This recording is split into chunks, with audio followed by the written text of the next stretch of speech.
No, it's not. They got shit with it. Come on, let's go.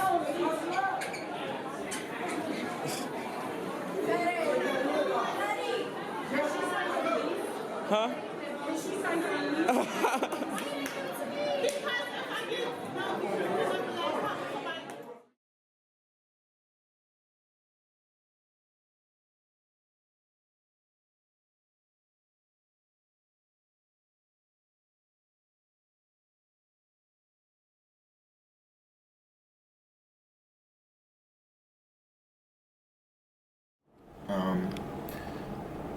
This day and age, I mean, people can just walk outside and it doesn't take that much to go find a gun. Somebody's willing to sell a gun to anyone for the right amount of money.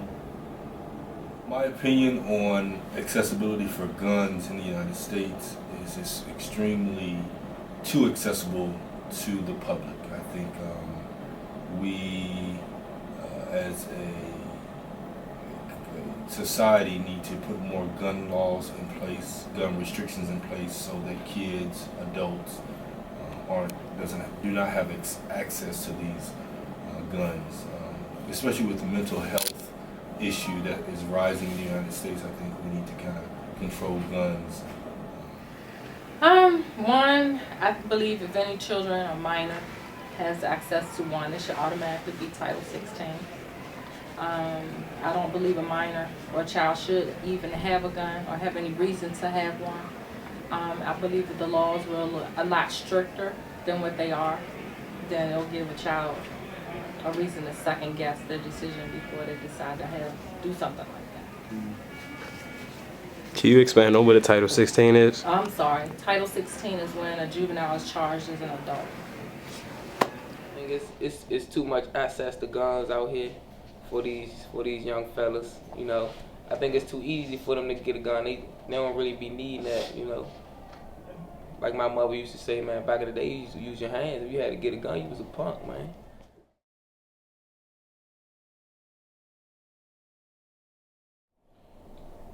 To be honest with you, my twin brother and I grew up in a city when it was probably at one of its worst times. We was actually considered the murder capital of the world.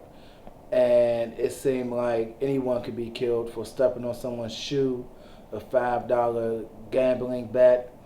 And we've lost a lot of friends growing up to gun violence. Whether it was friends or associates doing the shooting and getting locked up, and or friends that have been murdered by other people.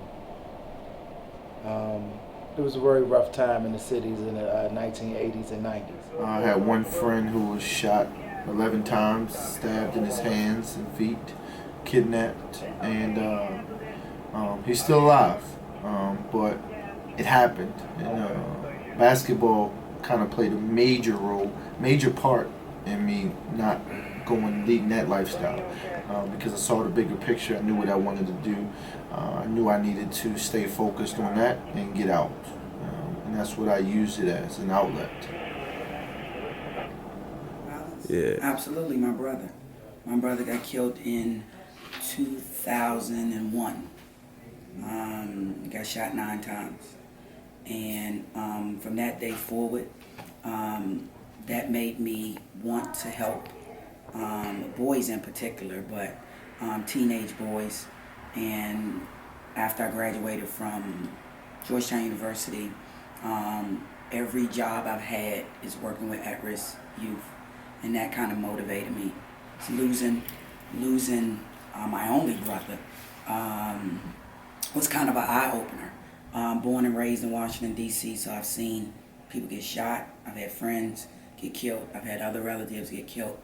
But when it's somebody that you grew up in the house with, and it was sudden, it wasn't something like it was planned, so it was very tragic for our family.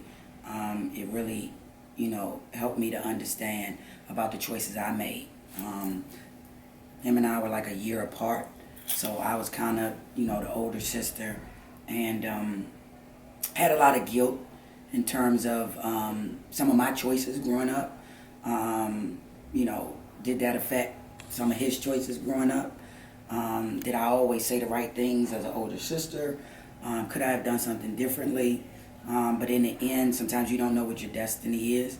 And I vowed to my parents and to not let his name go in vain. So that's why I do what I do, and try to help our teenagers understand that a bullet doesn't have a name. You don't necessarily have to be involved in, I guess, criminal activities or street activities to catch a bullet. You could just be in the wrong place at the wrong time. Gun violence is never the answer. Put the guns down. You never know. You could be a victim yourself.